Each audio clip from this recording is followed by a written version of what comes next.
Rina, seorang karyawan di sebuah perusahaan startup di Jakarta, merasa ada keanehan sejak memutuskan tinggal di kontrakan kecil di Jakarta Utara.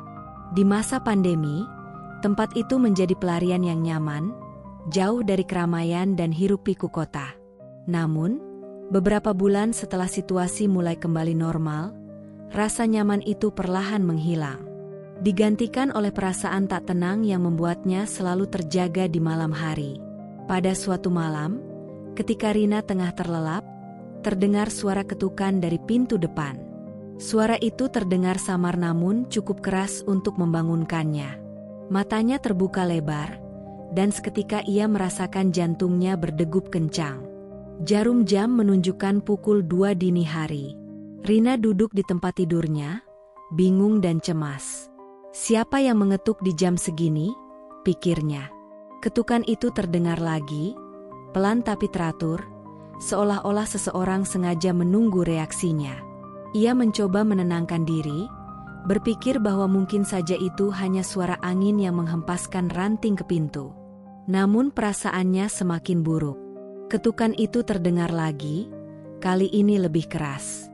Rina memberanikan diri mendekati pintu.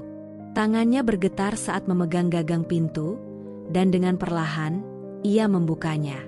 Tak ada siapapun di sana. Hanya kegelapan malam yang menatap balik padanya, membuat bulu kuduknya meremang. Dengan cepat, ia menutup pintu dan mencoba kembali ke kamar, berharap bisa tidur. Namun ketukan itu terus terdengar, kali ini di jendela kamar, membuatnya semakin sulit untuk memejamkan mata. Dalam seminggu berikutnya, gangguan yang dialami Rina semakin aneh. Tak hanya suara ketukan, tetapi kini suara-suara elektronik yang menyala sendiri pun mulai terdengar. Blender di dapur tiba-tiba menyala sendiri.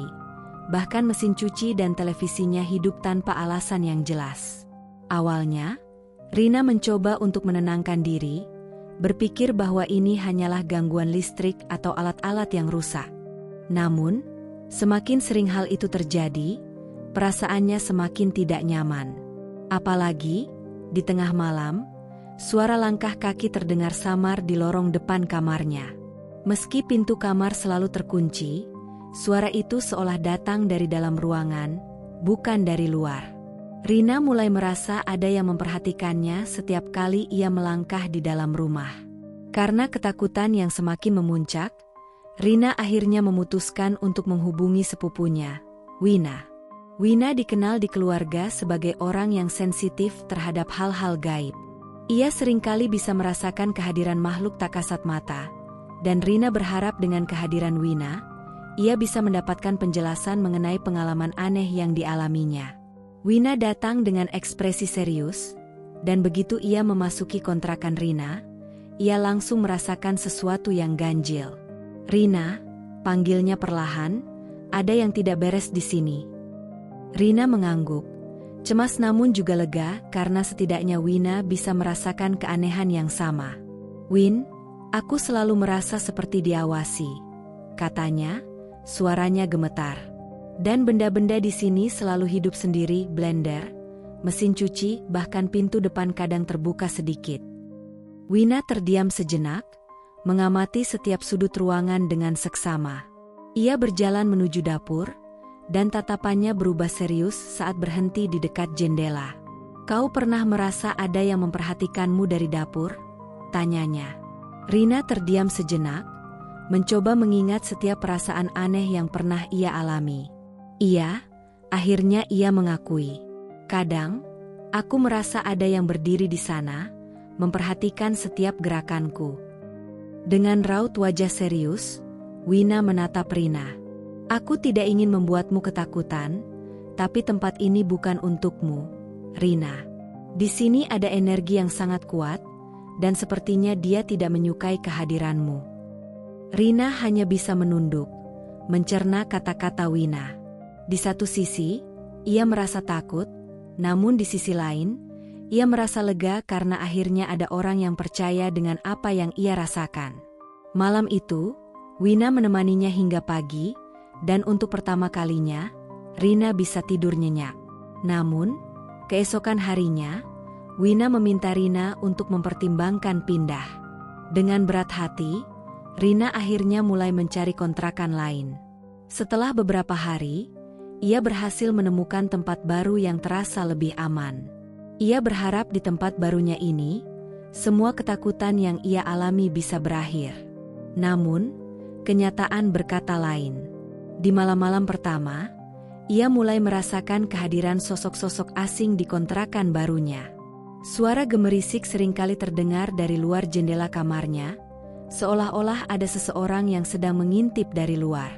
Puncaknya terjadi pada suatu malam. Rina terbangun karena merasa ada yang menyentuh rambutnya. Ketika ia membuka mata, bayangan hitam berdiri di sudut kamar, menatapnya dengan tatapan kosong yang mengerikan. Rina teriak sekuat tenaga hingga membuat para tetangga datang mengetuk pintu untuk memastikan keadaannya. Malam itu, ia memutuskan bahwa tidak ada pilihan lain selain kembali ke rumah orang tuanya. Dalam perjalanan pulang, Rina merasakan kelegaan yang sangat besar. Ia akhirnya sadar bahwa ketenangan dan rasa aman jauh lebih penting daripada tinggal di kota demi pekerjaan atau kemandirian. Ketika ia sampai di rumah, ibunya menyambut dengan pelukan hangat. Rina merasa seperti anak kecil lagi. Namun kali ini, ia benar-benar bersyukur bisa berada di rumah. Tanpa sadar, air mata jatuh di pipinya, seolah semua ketakutan dan beban yang ia rasakan selama ini perlahan-lahan sirna. Beberapa hari setelah kepulangannya, Wina datang berkunjung. Mereka duduk di ruang tamu, berbincang sambil sesekali tertawa mengingat kejadian-kejadian aneh yang pernah Rina alami.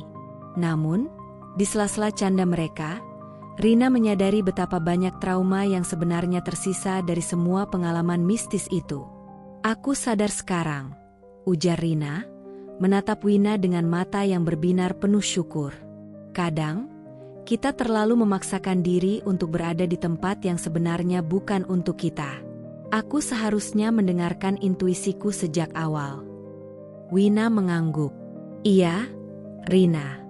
Rumah itu bukan hanya soal bangunan atau lokasi, tapi juga tentang energi yang cocok dengan kita." Rina tersenyum, merasakan beban yang perlahan terangkat dari pundaknya.